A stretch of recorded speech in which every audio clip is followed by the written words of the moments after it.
Ever wonder about the core ideas that have shaped entire civilizations and guided billions of lives? Well, today we're going to jump right in and go straight to the source. We're exploring the foundational themes of the Quran, from its unique concept of God all the way to its vision for life's ultimate purpose. For centuries, this text has been at the very heart of a global faith. So what's actually inside? What are the big ideas it presents? We're going to break it down into 5 key themes, starting with the most fundamental concept of them all. All right, first up, the nature of God. How exactly does the Quran describe the divine being at the center of its universe? This passage here is known as the verse of the throne, and for many, it's one of the most powerful descriptions of God in the entire book. It paints this picture of a singular, eternal being who is just fundamentally different from everything he created. And that line, neither dozing overtakes him nor sleep, that's huge. It's all about a complete independence from any kind of physical need or limitation that we would understand. So what you get here is this idea of absolute oneness and, just immense power. God isn't described as some distant creator who just wound up the clock and let it run. No, the description is of an active, moment-to-moment sustainer of everything that exists, a being completely beyond any human limitation. Okay, this next one, wow, it really gets to the heart of divine power. Creation isn't some long, difficult process. It's an immediate act of will. The command be is absolute. It's an expression of limitless creative power. So with this all-powerful being in mind, how does the text say humanity should be guided? And that brings us to our next big theme. All right, so we've talked about the divine. Now let's bring it back down to earth. The text isn't just about theology. It's presented as a practical guide for how to live your life, day in and day out. And right away, the text sets up this really interesting tension, this conflict that you see again and again, divine revelation versus just doing things the way they've always been done. The Quran repeatedly asks people to prioritize its guidance over their inherited culture, even if that means questioning the ways of their own ancestors. And the contrast here is pretty stark, right?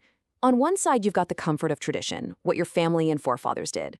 But on the other, there's this call to follow a path laid out by God, even if it means breaking from the past. It's really a call for conscious belief over just inherited custom. So what does being righteous actually mean in practice? Well, the Quran ties it directly to action, and specifically to sacrifice. I mean, check out this verse. It's saying that true piety, real righteousness, isn't about giving away your spare change or what's easy to part with. It's about giving up something you actually love. The quality of the giving is what matters. And here we get a super clear framework for a believer's life. What's really interesting is the balance, right? You have your personal spiritual duties, like prayer, but then you've got these major social responsibilities too. Bidding virtue and forbidding vice, that's not a passive thing. It's presented as an active duty to help build and maintain a moral community. Now, to make these lessons stick, the text does something brilliant. It doesn't just give you a list of do's and don'ts. It tells stories. The lives of past prophets become these fascinating case studies in faith, in doubt, and in the consequences of our choices. Take this moment from the story of Moses, or Musa. It's a really tough scene. His people, even after seeing all these miracles, they just refuse to follow a command out of fear. And this moment of open defiance is recorded as a powerful lesson on what can happen when faith crumbles under pressure. Okay, now let's flip the script. Contrast that last scene with this one from the story of Joseph or Yusuf. Here he is, locked up in prison, totally innocent. And what does he do? He uses his gift from God, interpreting dreams and foretelling the future. His entire story is this epic journey of patience through incredible hardship, and it pays off in the end. And for our third example, we have Solomon, or Suleiman. And listen to this prayer, it is bold. He doesn't just ask for a kingdom, he asks for a kingdom so unique, so grand, that no one after him will ever have one like it. This story really dives into themes of power, wisdom, and the relationship between a ruler and the divine. So, you see, the big takeaway here is that these aren't just once-upon-a-time stories. They're meant to be timeless moral lessons. Each one is like a mirror, reflecting different parts of the human experience, our weaknesses, our moments of rebellion, but also our capacity for incredible faith and patience. In all these stories, with their focus on human choices and consequences, they lead us right into our next big theme, the Quran's perspective on this life we're living right now. What's the point of it all? Is this it, or is it just a stepping stone to something else? Listen to this metaphor because it's both beautiful and kind of haunting. Life is compared to a field that's bursting with green after a rainstorm. It's gorgeous, it's vibrant, but it's temporary. And just as fast as it grows, it can vanish, turning into nothing but dry stubble, as if it was never even there. So let's really break that down. The message is pretty clear, right? Don't get fooled by how beautiful and permanent this world seems. The text is basically saying, hey, its end is coming, and it could be sudden. This place is a test, not your forever home. It's a lesson for people who take the time to really think about it.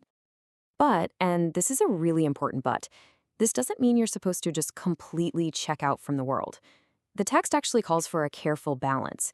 It says to use what you have in this life to prepare for the next, but then it explicitly adds, and do not neglect your share from this world.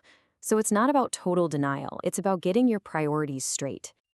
And that whole idea of prioritizing the next life over this one brings us to our final and maybe biggest theme. If this life is just temporary, what does the Quran say happens next? Let's look at its vision of the end times. Okay, so the text lays out a very clear timeline. Think of it in stages. First, you have this life, which is basically a period of trial where your actions matter. Then comes death, which is described as a set appointment. After that, there's the hour, the day of judgment, which comes out of nowhere. And that all leads to the final destination, the hereafter, which is either an eternity in paradise or in punishment. And when the text describes that day, whoa, the language is just massive, it's cosmic. We're talking about the earth and the mountains being lifted up and crushed in a single blow. This isn't some quiet, gentle transition. It's the complete, violent end of reality as we know it, making way for something entirely new. So after all that cosmic drama, you get to the final judgment. And here, the Quran draws a really sharp line. It lays out two very different destinies, and it all comes down to a person's belief and their deeds back in this life.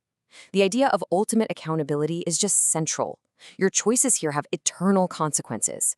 And those two paths, well, they definitely do not end up in the same place. All right, so we have journeyed from the very nature of God to a guide for how to live, through these powerful moral stories, and all the way to a vision of the end of time itself. And that leaves us with one final big question to think about. How is it that these ideas from 1400 years ago about who we are, how we should live, and where we're going, how do they continue to have such a profound impact on our modern world today?